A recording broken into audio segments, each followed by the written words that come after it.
بسم اللہ الرحمن الرحیم۔ السلام علیکم ناظرین، آج آپ کو ایک نسخہ بتاتی ہوں، اس سے آپ کی ہر طرح کی کمزوری کا خاتمہ ہو جائے گا۔ پھٹے کمزور ہیں یا جوڑوں میں درد ہو، خون کی کمی ہے یا جسم میں تھکاوٹ رہتی ہے یا دماغی کمزوری ہے، اس نسخے کے استعمال سے یادداشت میں بہتری آئے گی، بھولی بسری باتیں دوبارہ یاد آنے لگیں گی۔ اس کے علاوہ اگر آپ جسمانی مشقت کا کام کر رہے ہیں اور جسم میں تھکاوٹ محسوس کرتے ہیں تو آپ نے یہ نسخہ ضرور استعمال کرنا ہے۔ اس کے اندر ایسے غذائی اجزاء پائے جاتے ہیں جو آپ کے جسم کو جسمانی اور اعصابی توانائی فراہم کرتے ہیں۔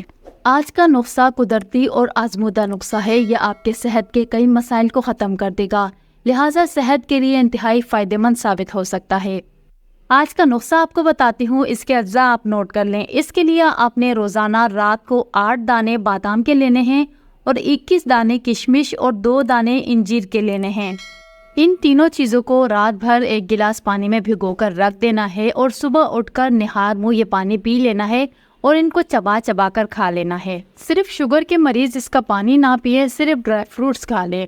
انشاءاللہ یہ نسخہ حیرت انگیز طور پر جوڑوں، پھٹوں اور دماغ کو طاقت دے گا۔ خاص طور پر یہ نسخہ اعصابی کمزوری، ہاتھوں کا کانپنا، ان کے لیے بہت زیادہ فائدہ مند ہے۔ معدے کے امراض جیسے کہ قبض، تیزابیت، بدہضمی، اس میں بھی یہ نسخہ نہایت ہی فائدہ مند ہے اور کچھ ہفتوں تک اسے صبح کھانے سے شکایت کا جڑ سے خاتمہ ہو جائے گا۔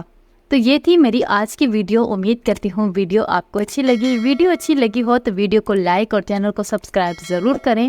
اپنا بہت سارا خیال رکھیں اور مجھے اپنی دعاؤں میں یاد رکھیں۔ کل انشاءاللہ ملتے ہیں کسی نئی ویڈیو میں۔ اللہ حافظ۔